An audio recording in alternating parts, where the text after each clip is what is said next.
Good evening friends, welcome to channel guys. So in this video we will discuss the strategy for December exam. हमारा जो exam होगा दिसंबर में, तो इसके लिए स्ट्रैटेजी है कि आपको क्या क्या पढ़ना है, कितना पढ़ना है, और अभी जो प्रेजेंट टाइम में जो पैटर्न है हमारे एग्जाम का, उसमें किस प्रकार के क्वेश्चन आ रहे हैं, PYQ भी आते हैं, लेकिन अभी थोड़ा सा पैटर्न चेंज हो गया है। तो पूरा का पूरा हम इस वीडियो के अंदर जानेंगे कि आने वाले 3-4 महीने में दिसंबर एग्जाम के लिए कैसे तैयारी कर सकते हैं। जैसे कि जो जिनका नेट JRF क्लियर होता है इन बच्चों का, तो उनकी क्या स्ट्रैटेजी होती है, राइट। क्योंकि सिलेबस सबका सेम होता है, सबके पास नोट्स होते हैं, बुक्स होती हैं, लेकिन कुछ बच्चों का जो है जल्दी JRF क्लियर हो जाता है, वो जल्दी क्वालिफाई कर लेते हैं, और कुछ लोगों का रह जाता है 2 नंबर से, 4 नंबर से, 5 नंबर से, या कुछ लोगों का नहीं हो पाता है। तो क्या वजह होती है, क्या रीजन होते हैं कि कुछ बच्चे जल्दी क्लियर कर लेते हैं, तो वो सब चीज़ें हम डिस्कस करेंगे। क्योंकि पिछले 4-5 सालों में बहुत सारे बच्चे जो है क्लियर किए हैं JRF, जो जिनको मैं पढ़ाता था, तो उनका जो माइंडसेट था या उनका जो टेम्परामेंट लेवल था, उनको तरीका था जो पढ़ने का, वो काफ़ी डिफरेंट था।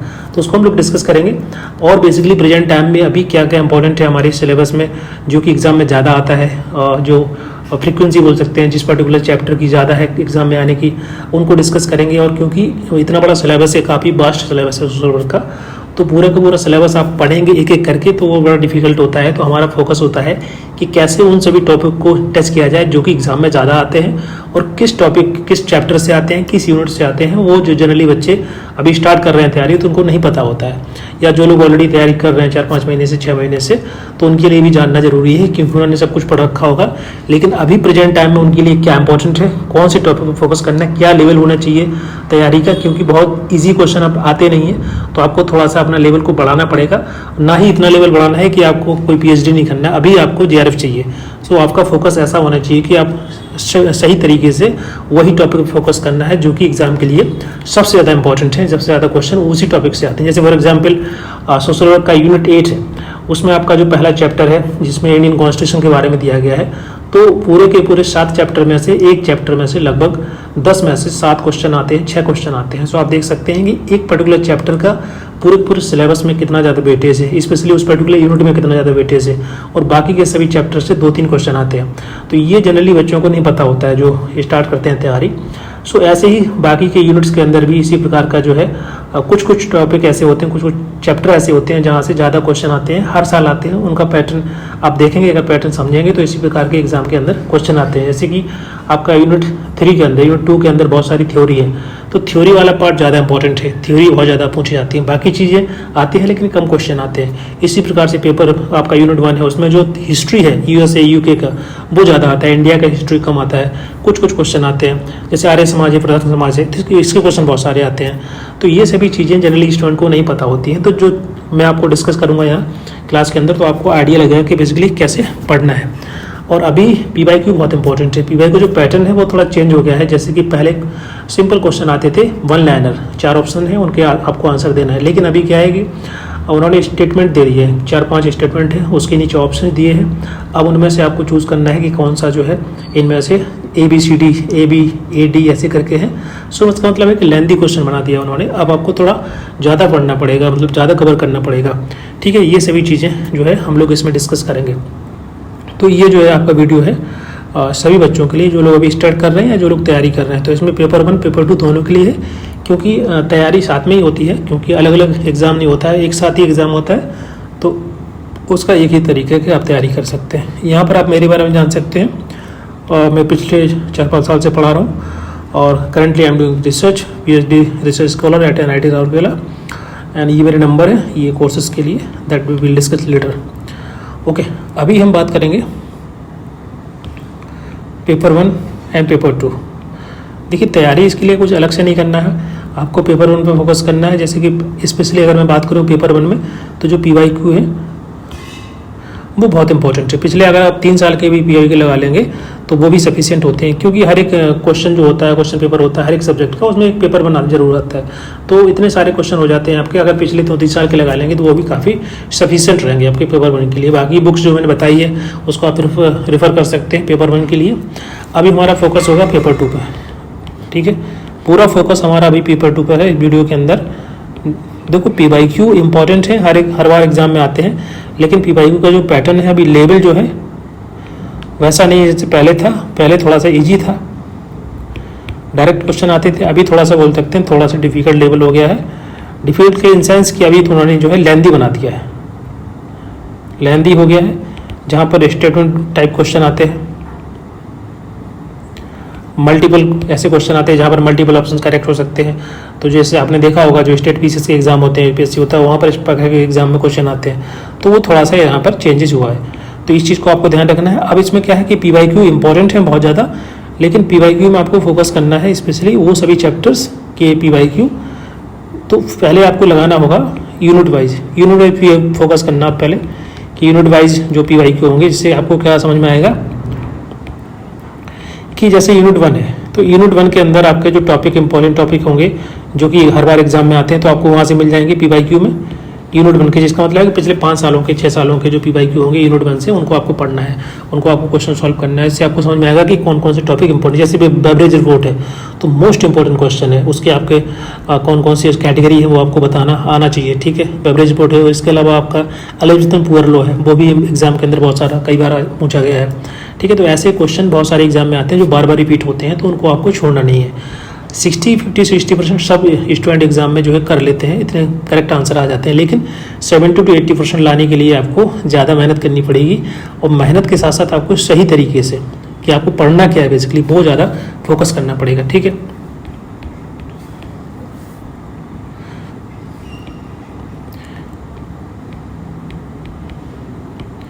यूनिट एंड टाइम, ये बहुत इंपॉर्टेंट है कि किस यूनिट को आपको कितना टाइम देना है, बहुत ज़्यादा इंपॉर्टेंट। देखिए यूनिट 1 में अगर हम बात करेंगे, यूनिट 1 में जो है यहाँ से बहुत सारे एग्जाम में क्वेश्चन आते हैं, लगभग 8-10 क्वेश्चन आते हैं, तो आपको इस पर ज़्यादा टाइम देना है। और टाइम का देखो अगर मैं बात करूँ डेली बेसिस पे, तो कम से कम आप 2 घंटे दीजिए, 2 घंटे 2 आवर डेली। एक मैंने कम बताया, मिनिमम 2 आवर है, ज़्यादा आप ले सकते हैं, 3 घंटे पढ़ सकते हैं, 4 घंटे पढ़ सकते हैं अगर आपके पास टाइम है, लेकिन कम से कम 2 घंटे आप पेपर 2 को दीजिए। और यूनिट 1 है, जैसे यूनिट 1 में आपको पढ़ना है, यूनिट 2 है इसमें थ्योरी वाला पार्ट है, तो यहाँ से एग्जाम में बहुत सारे क्वेश्चन आते हैं, जनरली स्टूडेंट को नहीं समझ में आता है। तो अगर आप थ्योरी वाले पढ़ेंगे, पेपर आपका इसमें यूनिट 1 के अंदर भी थ्योरी है पेपर, और यूनिट 2 के अंदर भी थ्योरी है, तो दोनों को एक साथ मिला करके पढ़ना, आप एक साथ नोट्स बना लेना, तो आपको समझ में आएगा कि बेसिकली एग्जाम के अंदर जो पीवाईक्यू क्वेश्चन आते हैं कैसे क्वेश्चन आते हैं, ठीक है। ये भी इसके अलावा साथ साथ अगर बात करें तो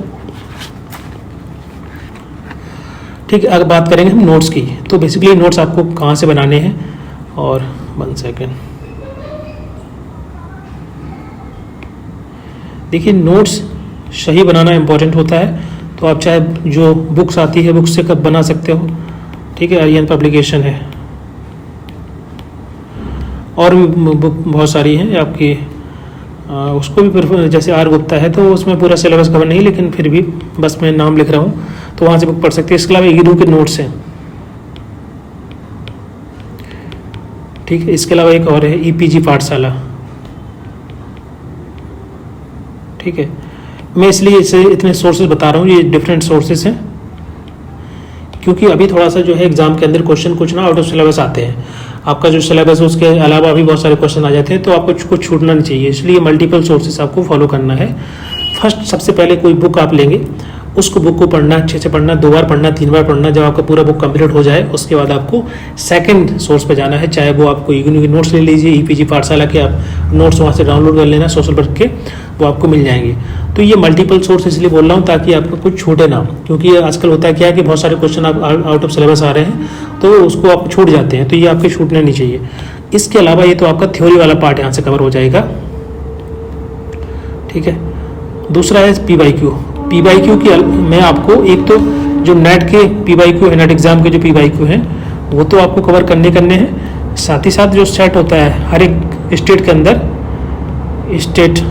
अंदर होता है सेट एग्जाम, नेट की तरह ही, उसका लेवल काफ़ी अच्छा होता है। मैंने क्वेश्चन देखे हैं, जिस स्टेट के अंदर होता है वो लोग, या तो अगर आप ऐसे स्टेट में जहाँ पर नहीं होता सेट, तो आप दूसरे स्टेट के डाउनलोड कर लीजिए, मिल जाएंगे ऑनलाइन, उनको आपको पढ़ना है और उनको सॉल्व करना है, क्योंकि बहुत सारे क्वेश्चन आपके वहाँ कवर हो जाएंगे। जो नेट के कभी कभी क्या होता है कि सेट के जो क्वेश्चन होते हैं वो आपके नेट में आ जाते हैं, मैंने कई बार ऑब्जर्व किया है, जब क्वेश्चन में सॉल्व करता हूँ तो सेट वाले क्वेश्चन नेट में आ रहे हैं, नेट के सेट में आते हैं, तो आपका ओवरऑल नेट का सेट का आपका पूरा पढ़ेंगे, आप क्वेश्चन सॉल्व करेंगे तो आपको काफ़ी बेनिफिट मिलेगा।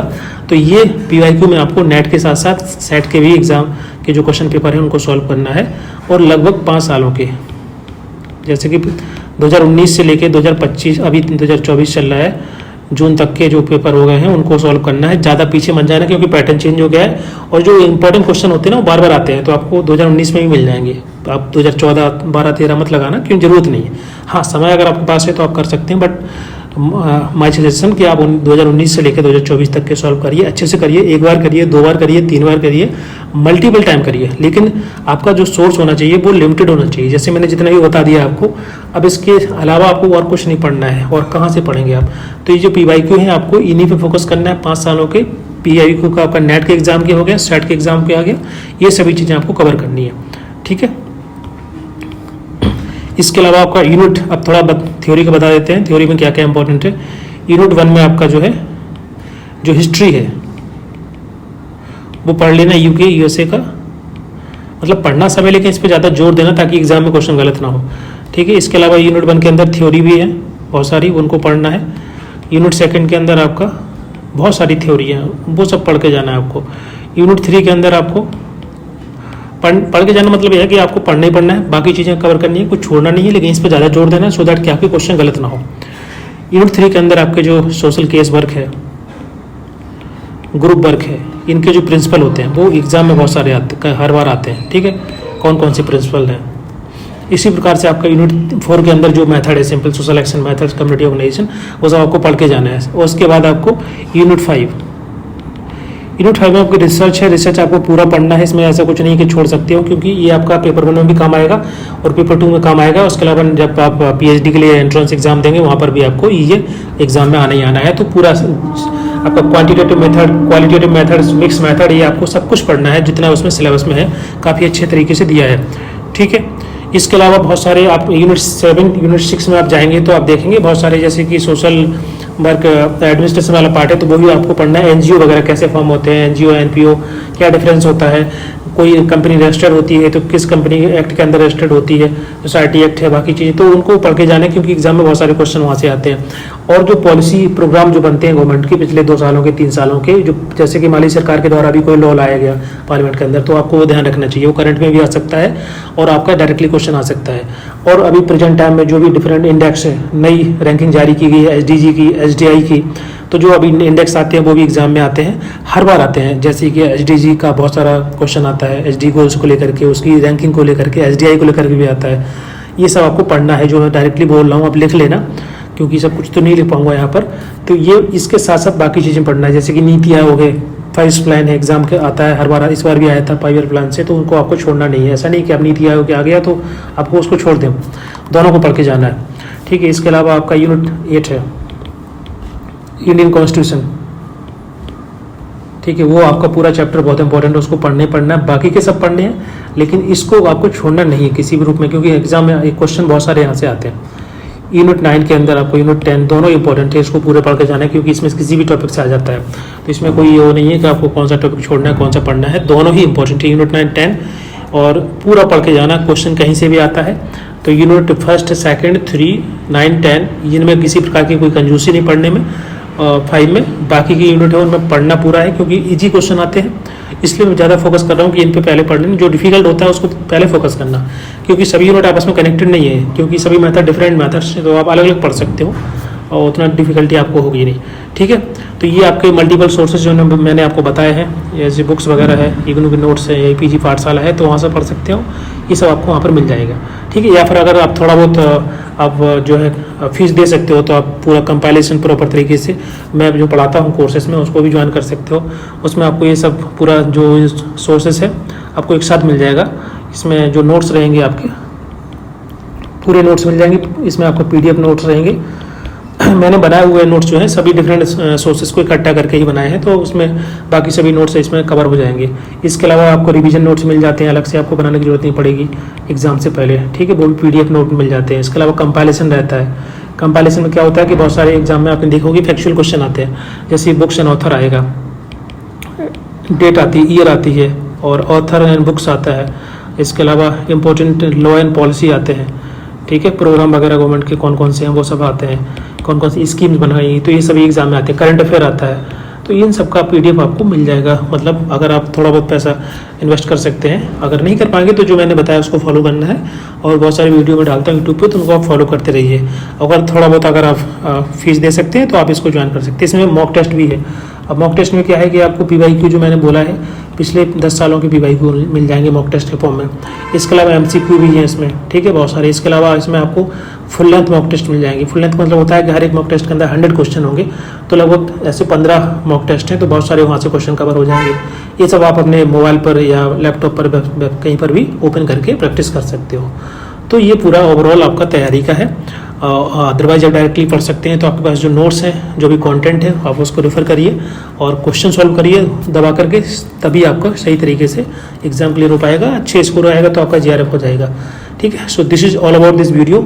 अगर इसके अलावा आपको कोई डाउट है, कोई भी क्वेश्चन है, कोई क्वेरी है, you can call me on my number. मेरे नंबर पर व्हाट्सअप कर सकते हैं, और इसी या फिर इसी वीडियो के नीचे आप कमेंट बॉक्स में लिख सकते हैं, सो दैट कि मैं नेक्स्ट क्लास के अंदर, नेक्स्ट वीडियो के अंदर वो सभी वैल्यू एडिशन कर पाऊंगा आप लोगों के लिए। Okay, thank you so much.